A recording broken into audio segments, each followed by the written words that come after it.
program studi pendidikan Bahasa dan Sastra Indonesia. Nah, pada kali ini saya membuat sebuah video yang bertujuan untuk memenuhi tugas akhir, yaitu pada ujian akhir semester mata kuliah teori menulis yang diampu oleh beliau Ibu Angel Puspitaningrum, Magister Pendidikan. Nah, untuk selanjutnya berkenaan dengan menulis. Menulis adalah salah satu keterampilan berbahasa yang tingkatannya bisa dibilang paling tinggi daripada keterampilan berbahasa yang lain, karena dalam mencapai sebuah keterampilan menulis, seorang anak harus bisa menguasai minimal atau sebanyak 3 keterampilan berbahasa sebelumnya, yaitu berupa menyimak, bicara, membaca, lalu yang terakhir adalah keterampilan menulis. Berkenaan dengan teori menulis dan juga keterampilan menulis, ada salah satu macam atau salah satu karangan, yaitu karangan narasi. Sebelum lanjut ke dalam karangan narasi dan juga macam-macamnya, kita lebih dahulu mengenal mengenai narasi. Apa sih narasi itu?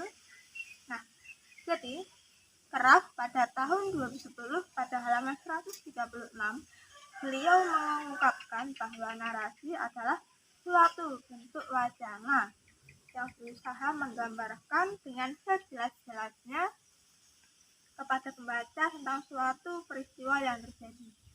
Jadi, dalam narasi itu berisi peristiwa yang terjadi dalam sebuah kurun waktu tertentu.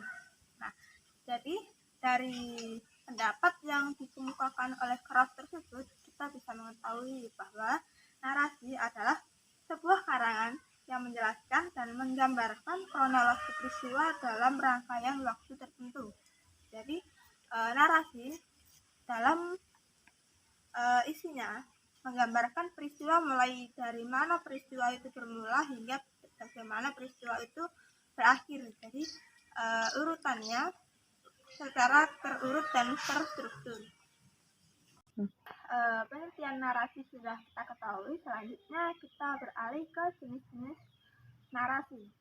Jadi, Keraf pada tahun 1985 pada halaman 135 mengungkapkan ada 2 jenis narasi. Yang pertama adalah narasi ekspositoris. Narasi ekspositoris ini memiliki salah satu tujuan. Tujuannya yaitu untuk menggugah pikiran pembaca. Nah, untuk yang kedua adalah ada narasi sugestif. Nah, narasi yang kedua ini atau narasi sugestif ini bertujuan untuk memberi makna peristiwa. Jadi tidak ada pemberian informasi tertentu, hanya memberi makna pada suatu peristiwa saja. Nah, setelah jenis-jenis narasi sudah kita ketahui, selanjutnya kita beralih ke struktur dari narasi. Narasi itu memiliki 3 struktur, diantaranya yang pertama adalah pendahuluan, yang kedua adalah isi, dan yang ketiga adalah penutup. Nah, pada pendahuluan ini biasanya memaparkan tentang sebuah peristiwa atau bagaimana peristiwa itu ada.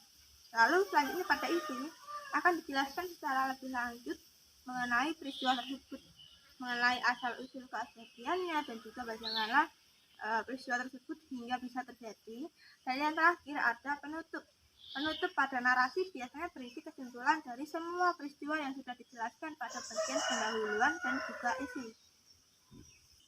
Nah, untuk yang terakhir mengenai narasi ini adalah langkah-langkah bagaimana kita menulis narasi. Di sini terdapat 3 langkah yang kami sarankan untuk kalian yang akan menulis narasi. Yang pertama adalah tentukan topik karangan terlebih dahulu. Jadi, sebelum kalian menulis sebuah narasi, bisa kita tentukan topik karangan apa yang akan kita bahas. Syaratnya adalah topiknya itu harus benar-benar terjadi. Jadi, pada narasi ini tidak bisa secara fiksi. Kebanyakan pada narasi ini peristiwanya memang benar-benar terjadi dalam kurun waktu yang dekat, atau bisa dibilang bahwa peristiwa itu baru saja terjadi atau trending. Lalu yang kedua adalah membuat kerangka karangan. Setelah kita menentukan topik karangan, lalu kita kembangkan menjadi sebuah kerangka karangan.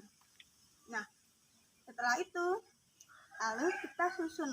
Setelah kita susun menjadi teks narasi, pastinya kita juga akan mengelompokkan karangan narasi tersebut menjadi 3 kelompok, yaitu pada bagian pendahuluan, isi, dan juga penutup.